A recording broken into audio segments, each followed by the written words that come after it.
Hello my lovely Libras, and a very warm welcome to your 2020-2021 annual horoscope. This year is a big year. Usually there are 4 eclipses in a year. This year we've got 6 eclipses. We've got some powerful conjunctions of energies coming together with the planets, bringing you a great opportunity for transformation in all areas of your life. So let me break it all down for you lovely Libras. The year starts on January 10th with a full moon lunar eclipse happening in your 10th house. And on the 12th of January, we've got Saturn and Pluto coming together to conjunct. You may have already heard Astrology speaking about this for the last few months. So for you, there's a big activation, particularly at the beginning of the year, around your home, your family, your work situation, and some big potential changes happening there. So as far as the lunar eclipse is concerned in the 10th house, some of you might be looking at a change in your career, a change in your work direction, a change in the way you want to run your life generally. And also many of you will be looking at moving, or maybe feeling restless, feeling a little unsettled, maybe wanting to travel somewhere. And here, this is an opportunity here for you to look at, where can I place roots? Where do I feel more secure? What feels more like home to me? Some of you might decide to move country or state, or maybe just to the next neighbourhood. But certainly I would think that during this coming year, for many of you Librans, there are going to be changes in your environment, where you work, how you work, changes in family situation, and an opportunity for you to make some positive changes with respect to emotional issues to do with family.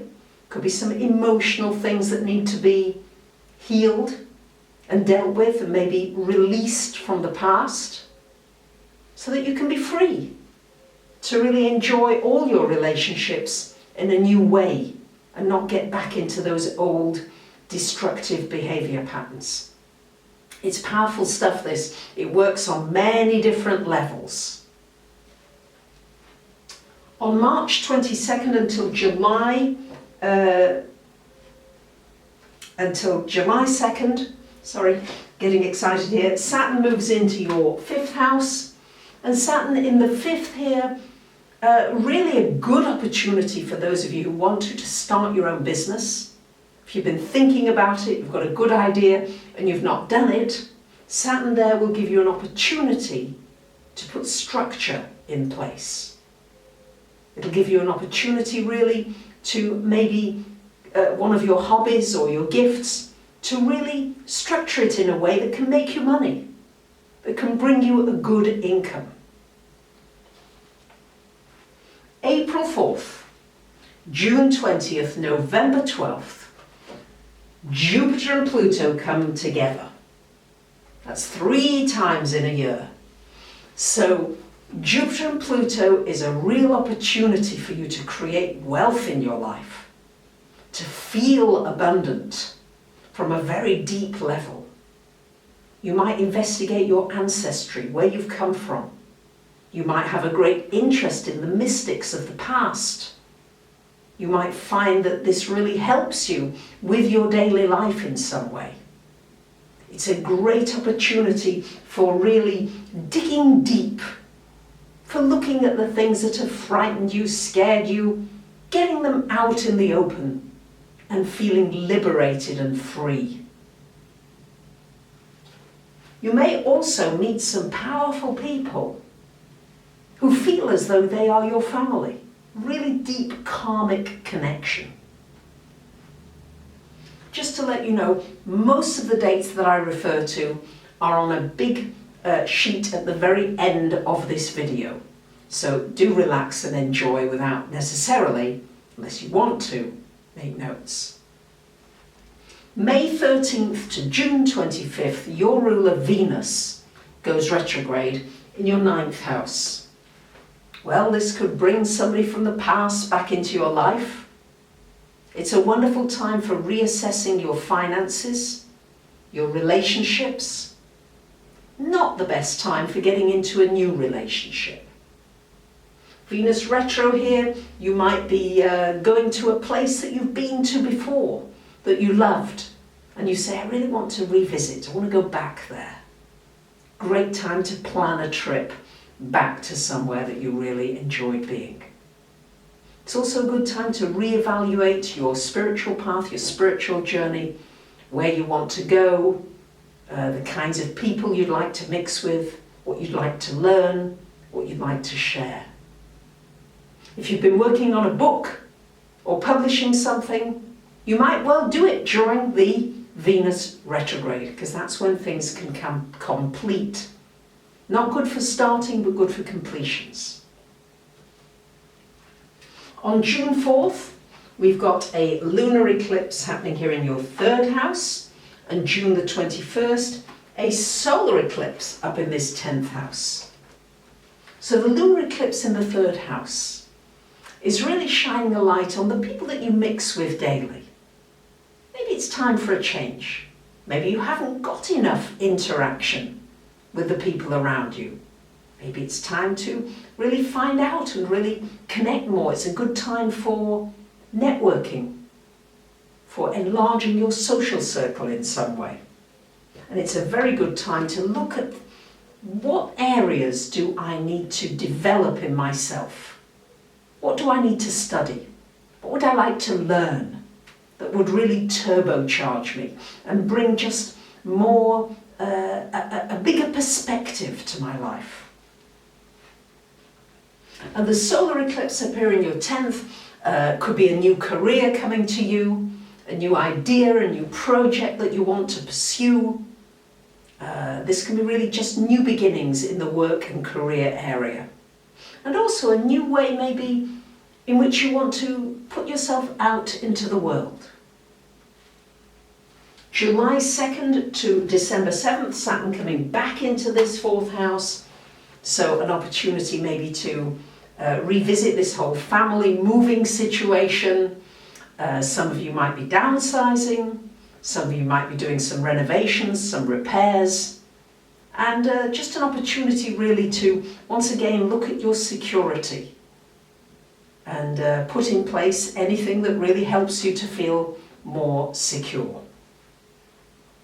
July 5th, we've got a lunar eclipse happening here in this 4th house again, and really just triggering once again this desire for a move and a change. So you might be moving your bedroom, you might be moving your furniture around, but something needs to change in your environment. It can be physical, it can be a mental, it can be an emotional shift where you just release the past that's been holding you back and rebirth yourself. It's like a rebirthing opportunity. It's super powerful. This is a power point in the chart. So some of the changes may be challenging, but welcome them, lovely Libras, because when you go through those things, you come out always better on the other side. September 9th to November the 13th, Mars is retrograde in your 7th house. So not a good time for starting a new relationship. And not a good time to be very proactive in relationships. Good time to contemplate, to think about your relationships, what you want, the balance, your needs, your wants, your desires. And it's just a time where it's a time to back off a little rather than being proactive. It's also important to get your frustrations about somebody's actions maybe just out of the way. Maybe do some exercise, some singing, some shouting, whatever it takes to get the energy out of you so that it's not being projected onto somebody else and thereby having a detrimental effect on your relationships. November 30th, we've got a lunar eclipse, where are you? Happening here in your 9th, and December 14th, a solar eclipse happening in the 3rd. So big activations with the 4th and 10th, as I've talked about, and now the 3rd and 9th as we move through the year. So this is a wonderful opportunity for looking at your spiritual growth. What will give me more meaning in my life? What do I need? What do I need to learn? What would I like to learn? Where would I like to go? Where would I like to travel to? So this is a wonderful time for studying, for learning, for sharing information, for networking. Very good year for that. And on December 17th, we've got Saturn coming into your 5th, where it's going to stay for a while. And on the 20th, Jupiter joining Saturn. This could be a good opportunity for romance, a new beginning, or maybe taking a relationship onto a more committed, deeper level. It's also really, really good for business, good for your own business, for doing something entrepreneurial. It's good for doing something about developing your gifts and your talents. And really, for remembering to enjoy everything you're doing. The 5th house is about fun, enjoyment. Saturn wants you to make sure that you actually physically do that every day. And Jupiter is just encouraging you and saying, come on, lovely Libras, don't take things too seriously. You can romance with all of life. And since romance is something you Libras love, Venus is your ruler, do keep that in mind with everything. This can be a wonderful year for you. Consider all the challenges as blips and that you're going to come through them. So you might want to have a personal reading about what this year has in store for you astrologically, maybe with a little channeling if you'd like. And I just want to thank you for commenting. I read them all, sharing, liking, and subscribing. Bye for now.